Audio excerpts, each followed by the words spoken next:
Hi everyone, welcome to part 2 of my conversation with India's top pastry chefs. If you haven't watched part 1 yet, I recommend starting there. I cried really for a long time because I just didn't want a second store. But somehow my folks were against it. So the closest I could get to food was to get into something around foods, and I mastered myself in confectionery technology. As much as we wanted to do it in other cities, and we've kept thinking that we should come to a Bombay or come to a Delhi, at the back of my mind, I also wanted to only be in Bangalore.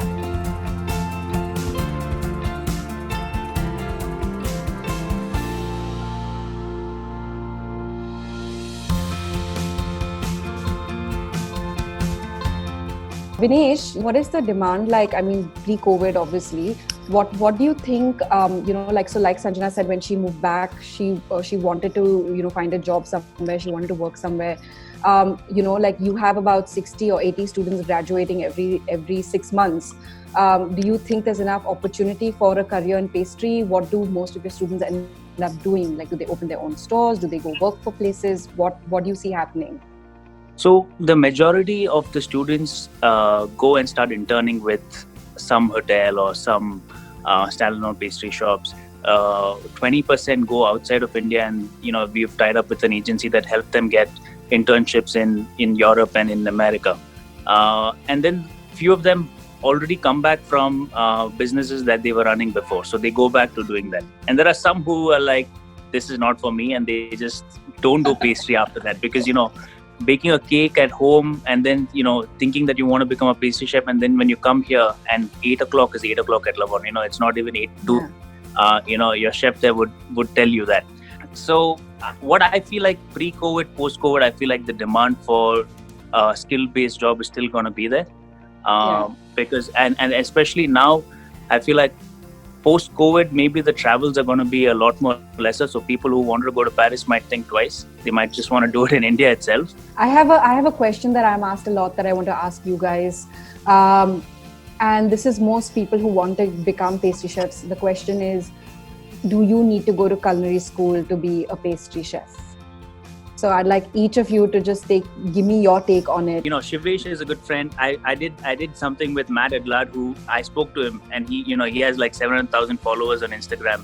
And I asked him, you'd never want to go and like professionally learn this? And he said, no, I don't want to do it. Like, if I feel like I want to learn how to make sourdough, I'll learn only how to make a sourdough. I'll do like individual classes. But what I feel is, when you go to a professional pastry school, doing digital is one, but if you want to run a pastry shop and you want to like run an entire organization and you want to do it correctly, then you need to have formal education, because there are a lot of discipline that is groomed into you when you're doing this, just not digitally alone. So on that note, Kenaz, what is your take on this?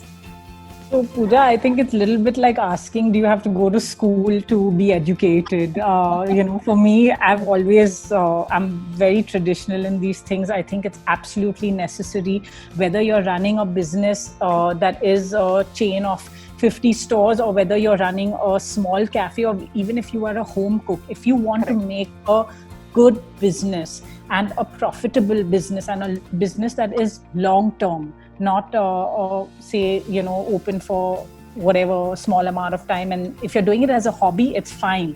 Correct. Do whatever courses you please and do that's fine.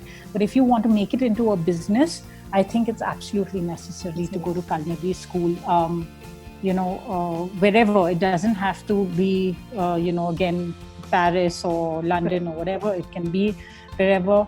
Pick the culinary school that is right for you.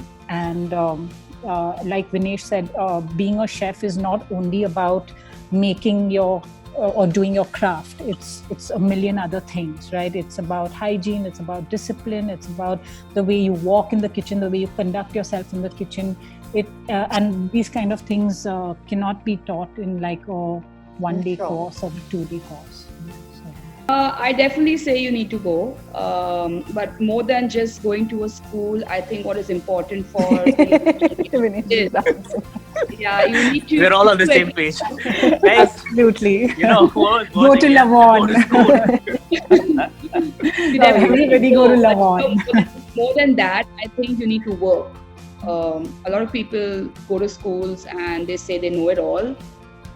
They know things which is very bookish and which is fair. You will learn those skills, but you need to practice them and you need to perfect them at least over a course of time. More than anything else, what Kaina said, that you need to know how to organize yourself, learn some leadership skills, or learn how to walk the kitchen. I mean, walk yourself in the kitchen. You need to know all of that. And I think for that, a minimum of 3 to 4 years of experience is needed, where, you've been given some responsibilities, you see yourself growing, you are kind of clear, after experimenting with a couple of departments, what is your niche, what would you like to do,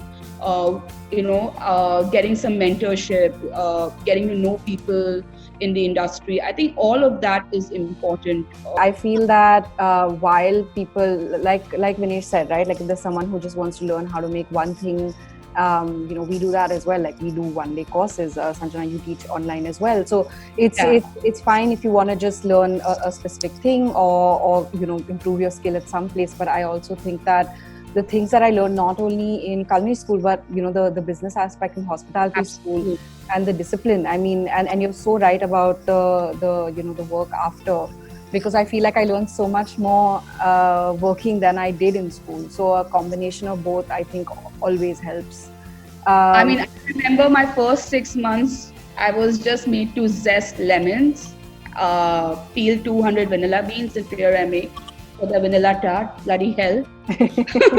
And those lemons for their lemon tart, and then help in the pot wash. And I mean, I was like, what the hell am I up to? And what am I doing?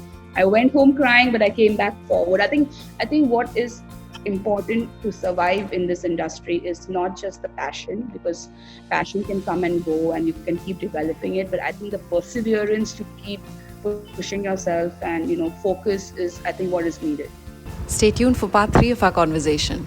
On a lighter note, I have some rapid fire questions that I'm going to ask you guys. I'm just going to throw these out and each of you can answer.